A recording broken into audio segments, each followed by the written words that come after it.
Ken from FPV Drone Reviews. Today we're going to be talking about the Taranis X-Lite.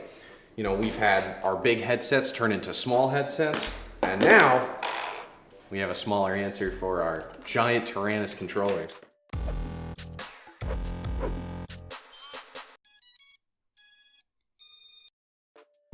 So far, I already weighed the box.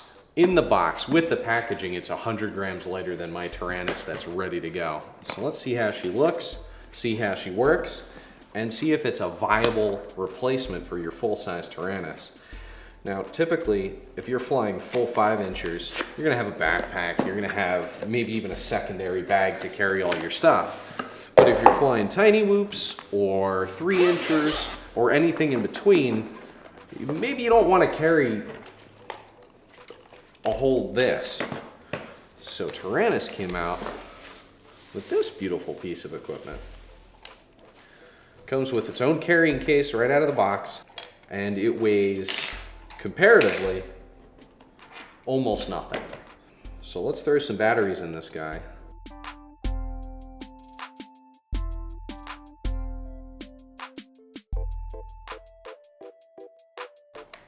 All right, so with our batteries,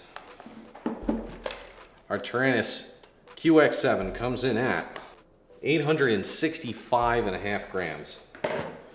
And our Taranis X-Lite comes in at 383 grams. So that's pretty good. It's already lighter. Now, with a lot of people upgrade their QX7s and their XD9s with Hall sensor gimbals, as opposed to, you know, what comes standard with it, because they feel nicer and they're more accurate. This guy already comes with them. So you won't have to rip this apart and put new sticks in there to get, you know, the professional feel. So let's see how easy it is to bind it to something and see how it feels when I'm flying. All right, so first of all, we're gonna go over what all you get in the package. You don't get any batteries, but you do get this sweet little case. Now, I first looked at this and I was like, oh, do I need an antenna? It has a spot for an antenna. But apparently there's an internal antenna. You can hook an external into this guy here, but it's RPSMA, which I do not have any of. I only use SMA on my everything, so I didn't have any of those. It comes with these little rubber inserts so that you can fill in these screw holes when you're done, but you don't want to do that right away, because as you can see, you get this little screw piece that, starting, the springs are engaged on both of your sticks, and that's not great because you want to use this guy, or this guy if you're from Australia, as your throttle. So to change that, you take this screw piece and get your associated Allen wrench, and you feed that guy in right here. This is the most fun part. And as that gets in there, you'll feel it engage. What it does is it pushes up the spring, and now you have live, you know, no spring stuff. The more you push it in, the tighter that's gonna get. So if you wanna really like super loose throttle, you know, go for it. If you want it to feel a lot more like what your full-size Taranis is, this screw over here, you tighten to lock that down. There we go. You'll feel it immediately start catching on there. Then you can adjust that to whatever your personal preference is. I like mine a lot looser, but again, preference is king for that. So you don't want it so that it can move on its own, just barely engaged. All right, so now we have this set up like your full-size Taranis, and let's look at the weights here. So I did put batteries in here, so you can see I'm not overweighting this guy. And this is without any expansion modules, which this does have room for, so that's neat. You can use Taranis's new R9 model. But, so we have just the controller with batteries, 384. That's not bad. That's not bad at all, especially when you look at your full-size Taranis, and it is 867, let's stand it up right. 868.5. So this is solidly you know, half the weight. And it looks way nicer. This looks like something that, you know, is a finished product that you can show and be like, oh, look at my nice controller. This looks like something you pulled out of Radio Shack 10 years ago, because you might have. So let's see how hard it is to actually get this guy set up. So this is my first time turning this on. Let's get it bound to my little Beta FPV drone here. All right, so I had to whip out the instructions to figure this out, but apparently to get to your menu, hold left on this guy. So it's not super intuitive like your full-size Taranis with a button that says menu on it, but let's see how easy it is to bind to something. All right, see, these are just your general settings. So let's see here. There we go.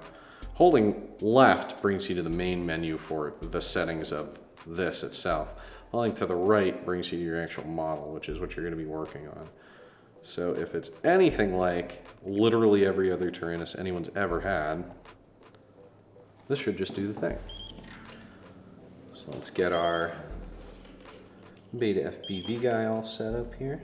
All right, looks like it's receiving, so I'm going to go get this tuned up in Butterflight, and yeah, we'll see how she flies. All right, so first off, getting it all set up was just as easy as using any other transmitter I've ever worked with. So let's see how it actually performs.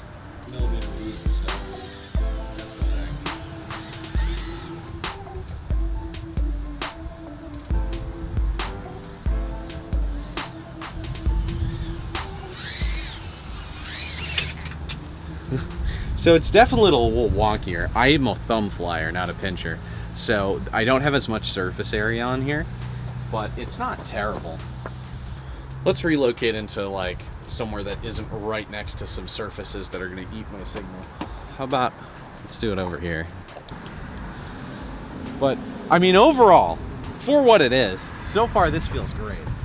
If I was carrying a tiny whoop to a park or a warehouse, this would be a great replacement for my full-size Taranis, because it's way smaller and it looks nice.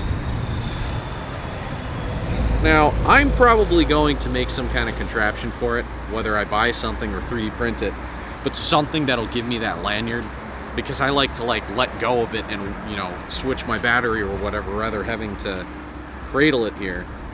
But let's do another battery here and see what happens. So the sticks definitely don't feel as tight as they do on my full-size Taranis. There's like, I want to say like 2 or 3 millimeters of play. But no, it feels pretty good, and it weighs nothing. If I were holding my Taranis like this, the full-size QX7, I would not be flying properly, because all my hands would be doing is fighting the weight of the controller. This guy weighs nothing. I mean, I am still getting 99 RSSI all the way about 150, 200 yards out. Let's fly around our building, see what happens.